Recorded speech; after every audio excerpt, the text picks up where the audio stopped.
Okay. Assalamualaikum warahmatullahi wabarakatuh. Today, I would like to present about case study supply chain network design of PT Indofood Sukses Makmur, the course, pemodelan system, and method quantitative. The lecture, Dr. Hijrah Saputra, PhD, prepared by Khairul Fahmi.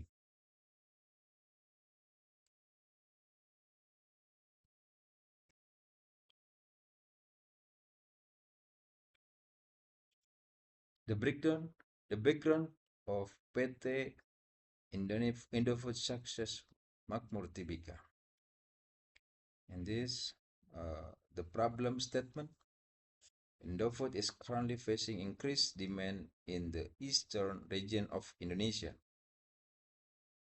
However, their existing distribution network is struggling with timely delivery due to long lead time, high logistic costs, and limited local manufacturing capability.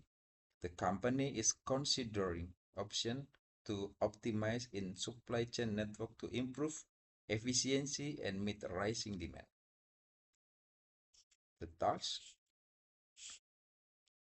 supply chain analyst to evaluate Indofood current supply chain network and propose an optimized design. The key consideration include number one, facility location, number two, transportation mode, number three, cost analysis, and number four, risk assessment. The question: what factors should be considered when deciding to establish a new manufacturing plant or a distribution center in the eastern region? Number two, based on the demand and cost analysis, which option is more feasible for Indofood, a new manufacturing plant or a new distribution center? Number three, which transportation mode should Indofood consider for delivering product to the eastern region and why? Number four, perform a cost-benefit analysis comparing the existing network versus the proposed network design.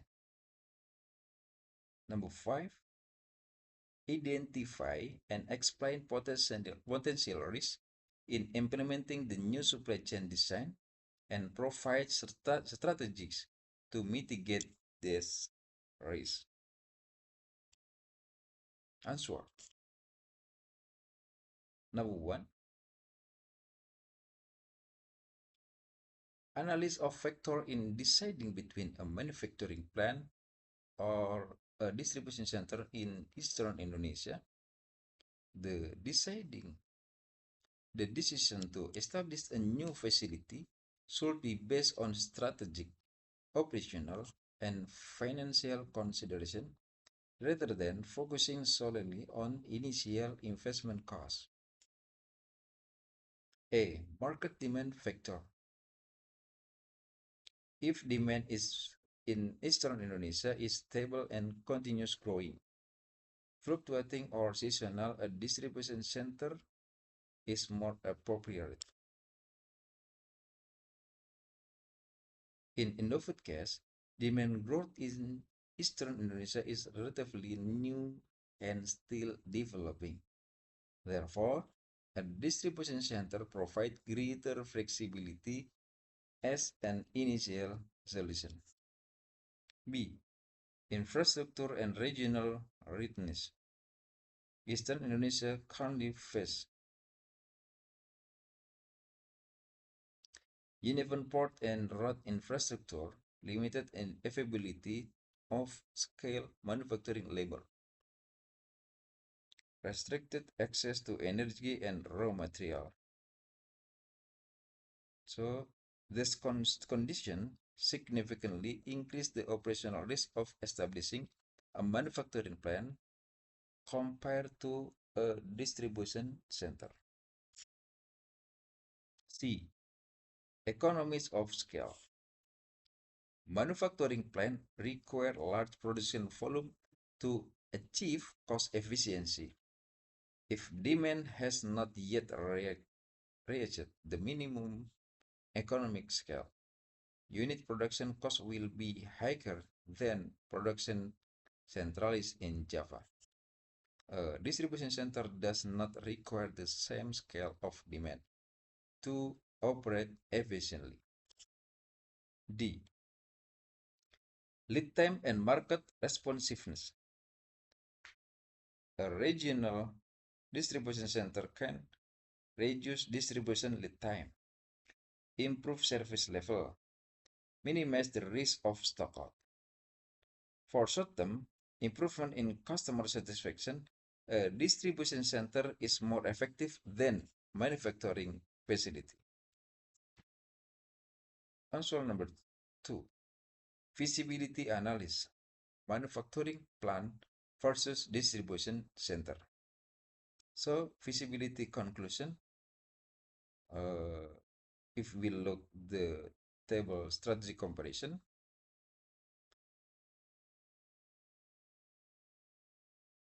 feasibility conclusion considering uncertainty in long-term demand growth, suboptimal infrastructure in eastern Indonesia, the need for a fast and flexible solution.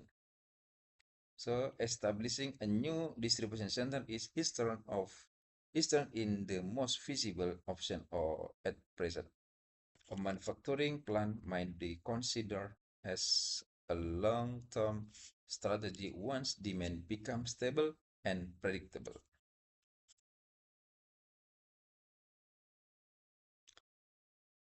Number 3, transportation mode analysis for Eastern Indonesia.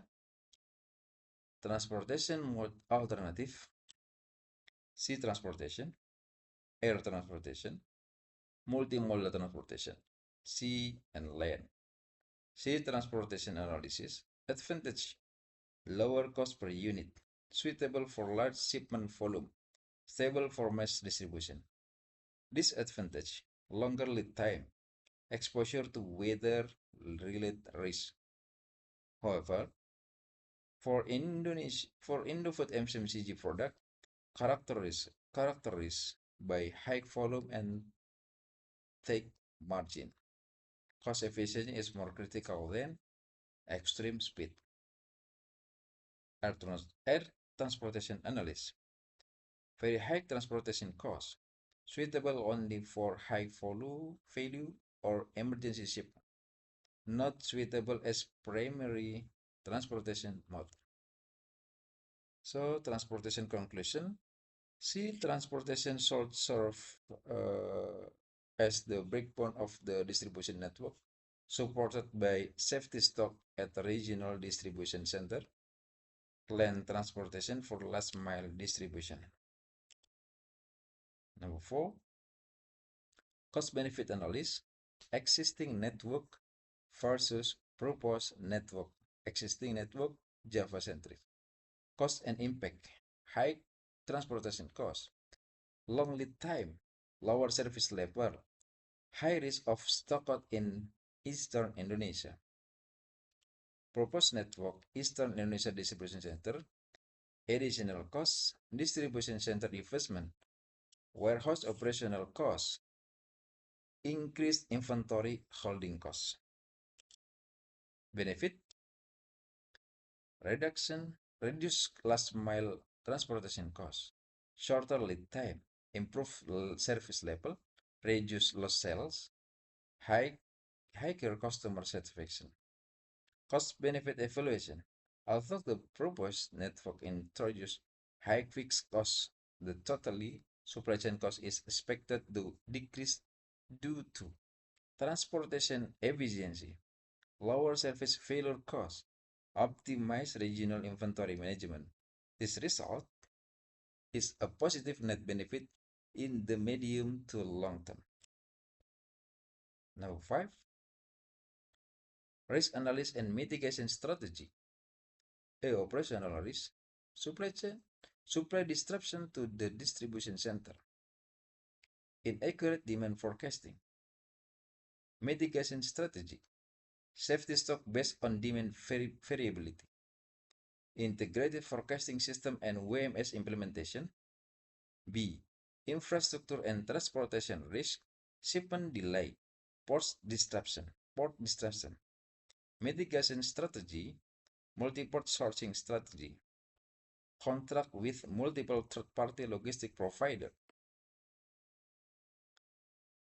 C. Finally, financial risk, operating costs exceeding initial projection. Mitigation strategy, phase implementation of the distribution center, periodic return on investment evaluation, human resource and organizational risk, limited availability of experienced local personnel, mitigation strategy, training and capability development program, staff rotation from Java-based facility. So finally, overall strategic conclusion, the establishment of a regional distribution center is in eastern Indonesia represent a balance as low and low risk strategy to improve supply chain and performance.